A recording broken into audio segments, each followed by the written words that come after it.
Kual. I'm 45 years. I'm from South Sudan. Well, I left my country a long time ago when there was war between the North and the South. The situation now get worse. The situation become now we cannot compromise our security safety. So from there now, without any plan, we got ourselves out from our homeland, seeking for security. Now belong to Eastern Baragazal. Eastern Baragazal now become a state by itself. It's called Warab State. I'm coming from rural areas to the city, and then from the city now, where I came and acquired education, and I stay in the city until when the war broke out, and I left my country. So I have both life, city and the rural areas, because my parents are not from big cities, they are from rural areas. It was when we tried to go back to the village, and the situation could not become safer for us. My mother told me that it's better we should find another place and live here, because the war is advancing, and those who are oppressing Southern Sudan, they are after intellectuals. Wherever they see you that you are somebody who knows something, then they have to eliminate you. It's not the rebels, but the government itself, because the government is the one who waged the war against the Southerners. Even if you are not somebody who did not participate in the politics or in rebellion, then despite that you are from the South, they say that all of you are rebels. And the worst part of that, the movement is established by the leadership of the one which is coming from my tribe. And they believe that all Dinkas are rebels. I'm from Dinka tribe. So make the situation worse. There's nowhere you can stay, whether you stay in the big city or you go to the village. The government will still get rid of you unless you left the place which there is no government at all. The journey was too bad, because the journey was not a planned journey, and it's not by any means, it's just on by foot, by truck. The journey was not a planned journey that I'm going to so. But somebody just decided that I have to struggle to cross the border. Wherever I will get myself, then if I can cross to the border of another country, then I may report myself to the United Nations. So the journey is not a planned journey where you enter flight or you use the cars. No, you are just by foot, because it's illegal. You just go from village to village, which you are not going to use the main roads. You are going on the roads which are being used by the villagers in the bush and the thick forest. My state doesn't have any border with any country, because my state fell in the center of Southern Sudan. So I have to struggle to cross so many villages so that I'll get the border of another country. So I decided, I'm from the eastern part of the state, but the city where I was in the center. So I left through the west. Through the west, I come towards the border of Central African Republic. But when I come, I cross so many villages, and when I reached to the border, I could not enter to Central African Republic because it was blocked by the government army. So I have to find ways to get myself with the Chadian, who used to enter inside Western Sudan and go back to Chad. So I was able to manipulate myself to go with them. I have to take the dress of Chadian, to dress like a Chadian. When I came to Chad, I did not seek refuge in Chad, because I have two obstacles. Chad speak French, and I don't know French. Moreover, the government of Sudan with the government of Chad, they are allies. So there are even some refugees who struggle to come to Chad, and you report yourself to the United Nations in the Chad country.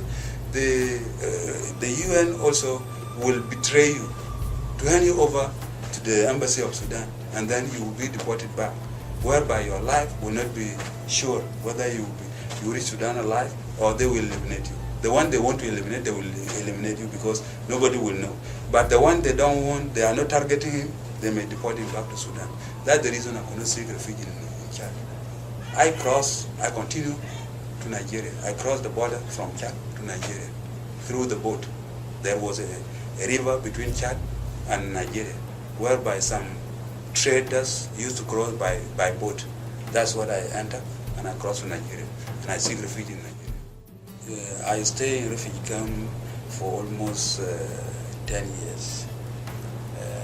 The life in the refugee camp is bitter, but there is nothing you can do.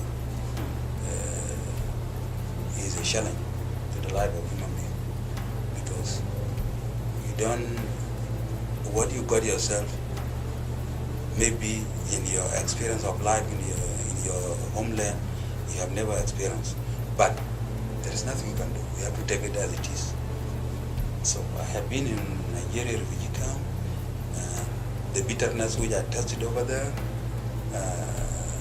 I can't blame anybody, because it's a situation which I got myself, which put me in that. The people you may meet along the way, you may see a lot of people, but you will be scared, because you don't want to tell the history to them, because the government will have a lot of spies, which he will give them, he will not uniform them, but they will be dressing as civilian. They will be just living with the people and trying to get information from the people, and then you will be reported. So whosoever I will meet on the way, I may not even tell the history. And even my journey was not, I can't announce to the people. Like if I go from here to another village, when I reach to that village, I'll just go there and find myself, make myself like I was just coming to this village. I can't say that I'm going to Soso, because I don't know who will be my enemy. Refugee camp in Nigeria, there are some criminals who can create some criminal act. If the people who are looking for you, if they give them money, they can still get rid of you. But what happened is that I put my trust in God. Although the camp, there is police in the camp, but you don't trust Nigerian police. So the fear was still there. It was not comfortable. It depends to your case. When we apply for resettlement, you don't apply to come to America. You just apply for any country who may sympathize with your situation. So we made an appeal to United Nations, and we just left our application to any country which will be interested in the case. But my case was delayed, basically of what I mentioned before.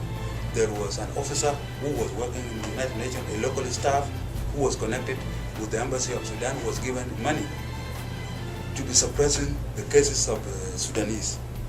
So that's how this case, which brought me to America, now is supposed to come to America since 2000. Just came to America 2010. The case was qualified, but when the cases will be handed over to the countries which are interested for refugees, my case will be withdrawn out. A lot of attempts for Australia government to collect me. At the end of the day, my case was withdrawn. When we verified the case, Australia government said that your case was withdrawn by you. Again, Canada, and Canada said the same thing.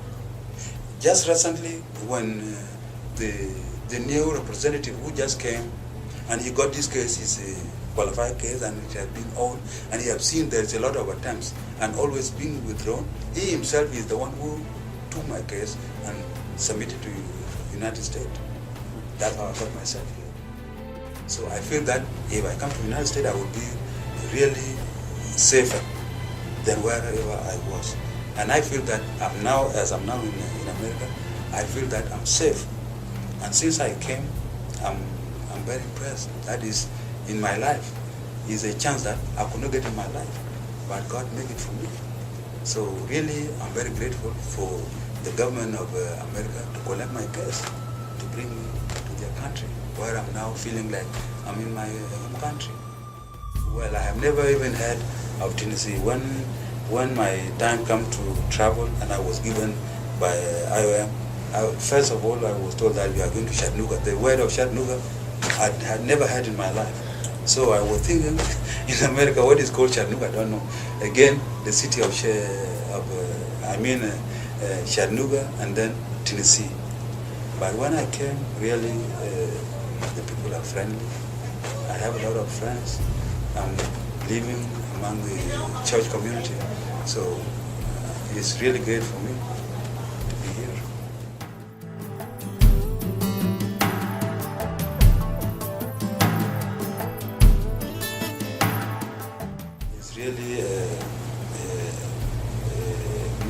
somebody cannot express himself of joy, because millions of people who were expecting that nation to be a sovereign nation one day, and they could not get it. They didn't make it.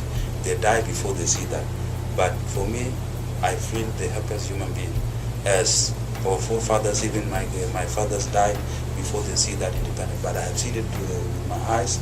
It's so great for me that the suffering has already ended from our fathers and us. Maybe our children will never taste that bitterness of life. So it's really great for the people of Southern Sudan to get their independence, and we feel that we are now dignified, because before we don't have any dignity. Our identity, national identity, was lost. We are not known. Where our country is being confused by the Arabs.